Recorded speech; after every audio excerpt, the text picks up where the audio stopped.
lágbára ò gbajúgbajà òṣèré tíátà Ọláìdé Oyèdèjì sọ àṣírí àtìdí tóun fi bímọ mẹ́rin bàbá mẹ́rin. Ó mà ṣe o. Ǹjẹ́ ẹ rántí gbajúgbajà òṣèré tíátà tí ó dolóògbé lọ́jọ́sí Aishat Abímbọ́lá tí gbogbo ayé mọ̀ sí Ọmọge Campus? Ẹ wá gbọ́ nǹkan tó ń ṣẹlẹ̀ sí àwọn ọmọ méjèèjì tó fi ilẹ̀ lẹ́yìn tó papòdà tán. Ẹni aṣelóore bí òdùpẹ́ ó dàbí ọlọ́ṣà kónilẹ́rù lọ ni. Èyí lórin tí Ọlámídé Bàdóò mú sẹ́nu. Kí ni ìdí tó fi kọrin yìí? Ẹ máa bá wa ká lọ lórí ìkànnì Owutu FM Lagos. Gbajúgbajà òṣèré tíátà Ọláìdé Oyèdèjì òun mà ló bọ́ sí orí ẹ̀rọ ayélujára ló sọ ìdí tí òun fi bímọ mẹ́rin bàbá mẹ́rin. Kí ni ìdí ẹ̀? Ó ní pẹ̀rẹ̀pẹ̀pẹ̀ ayé òun lòun ti pinnu wípé òun máa bí ọmọ méjì fún bàbá kan ṣoṣo. Ó ní ṣùgbọ́n bóun ṣe ń bá lọ akọ àkọ́kọ́ tóun máa kọ́kọ́ fẹ́ nígbà táwọn ti fẹ́ra lòun máa ti bẹ̀rẹ̀ sí fojú winá iná kíni eléyìí ò mà kí ń ṣe náà gáàsì wíníwíní iná ló lóun fi ojú wò. Ó ní ìdí yìí ló mú òun kúrò ní ilé ọkọ alákọ̀ọ́kọ́ tóun fi dèrò ọlọ́kọ ẹlẹ́kejì ìkẹta ìkẹrin tóun sì ń bímọ kọ̀ọ̀kan síbẹ̀. Ẹ wo ojú ayé ẹ̀yin obìnrin ṣe bó ṣe rí nìyẹn. Gbajúgbajà òṣèré orí ìtàgé onítíátà tí orúkọ rẹ̀ ń jẹ́ Aishat Abímbọ́lá tí gbogbo ayé mọ̀ sí Ọmọge Campus, òun ló sọ ẹ̀mí rẹ̀ nù ní ọdún 2018 sí àìsàn àti àrùn kan tí wọ́n pè ní jẹjẹrẹ ìyẹn kánsà o.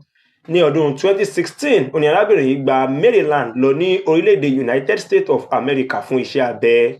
Nígbà tó débẹ̀ wọ́n ní kí ó máa ṣe àwọn àyẹ̀wò lóòrèkóòrè kó dẹ̀ máa lo àwọn oògùn bó ṣe yẹ kó máa lò ó.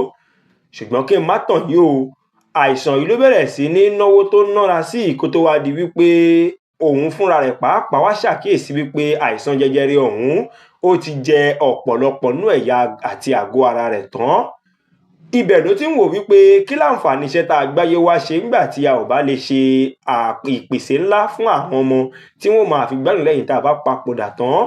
Òun ló mú kókó gbogbo nǹkan tó ní láyé lọ́rùn kí ó fi ṣe ìpèsè àti ìtọ̀nà sílẹ̀ fún àwọn ọmọ rẹ̀ méjèèjì. Nígbà tí ó di ọjọ́ 19 on the 19th of December ọdún 2017 òun ni arábìnrin yìí òun ló kó àwọn ọmọ rẹ̀ méjèèjì lọ síbi tí wọ́n ó ti ṣe gbogbo àwọn ìpèsè ohun tí wọ́n nílò nípasẹ̀ owó níná, àlàáfíà, ètò ààbò pẹ̀lú ètò ìgbẹ̀kọ́ wọn. Ó lo ìgbẹ̀yìn ọjọ́ rẹ̀ pẹ̀lú àwọn ọmọ rẹ̀ méjèèjì yìí kó tó di wípé ó padà wá jẹ́ Ọlọ́run nípè ní ọjọ́ 25 oṣù karùn-ún 15th of May. Ó kú sí ilé ìwòsàn kan tí wọ́n pè ní Rock Valley ìyẹn ní Centenary Hospital tó wà ní Toronto ìyẹn ní Ontario lọ́hùn-ún. Ṣùgbọ́n gẹ́gẹ́ bẹ́ẹ̀ ṣe mọ̀ wípé ọmọ bíbí orílẹ̀-èdè Canada nípa ìlọsíbẹ̀ òun ni wọ́n pè ní birth by citizen òun ni arábìnrin ọ̀hún jẹ́. Òun ló fà á tó jẹ́ pé orílẹ̀-èdè Canada òun ni wọ́n gbé gbogbo bí wọ́n ṣe ṣe ètò ìsìnkú fún arábìnrin ọ̀hún ní ìlànà ti mùsùlùmí. Ọlámídé Adédèjì tí gbogbo àwọn olólùfẹ́ àti àwọn ènìyàn mọ̀ sí Ọlámídé Bàdóò máa ló sọ ìdí àti ìtumọ̀ tó fi jẹ́ wípé ìyàwó ilé ẹ̀ náà nìkan ló gbé sílé tó sì ń fẹ́ títí di àsìkò tá a wà yìí. Ó bọ́ sí ojú ẹ̀rọ ayélujára ẹ̀ ó sọ síbẹ̀ wípé ìyàwó ilé òun ni ìyàwó òun torí pé obìnrin yìí ṣe gudugudu méje yàrá mẹ́fà fóun ní ayé ètò òun. Ó ní nígbà tí òun sì hustle on the street ó ní pé kò sí ọmọ obìnrin tó fẹ́ bóun dòwò pọ̀ torí pé wọ́n á ní kí lòun gbé dání kí ló wà lápò èló lòun ní. Ó ní ṣùgbọ́n ọmọbìnrin yìí nìkan ló dúró fóun ló bá òun jìyà títí di àsìkò yìí. Ó ní ìdí tó fi jẹ́ wípé òun ò lè fọmọbìnrin yìí ṣeré òun ò sì lè fọmọbìnrin yìí lẹ̀ òun ò sì ní jẹ́ kí ìyà jẹ òun náà ló máa ṣèyá àwọn ọmọ òun kalẹ̀. Ó tún wá sọ síbẹ̀ wípé gbogbo ẹ̀yin ọkùnrin àti ẹ̀yin èèyàn tó jẹ́ wípé èèyàn máa ràn yín lọ́wọ́ ẹ̀ ní lè san padà fún olóbìnrin tó bá dúró tì ní òun làyàn ń bá kalẹ̀.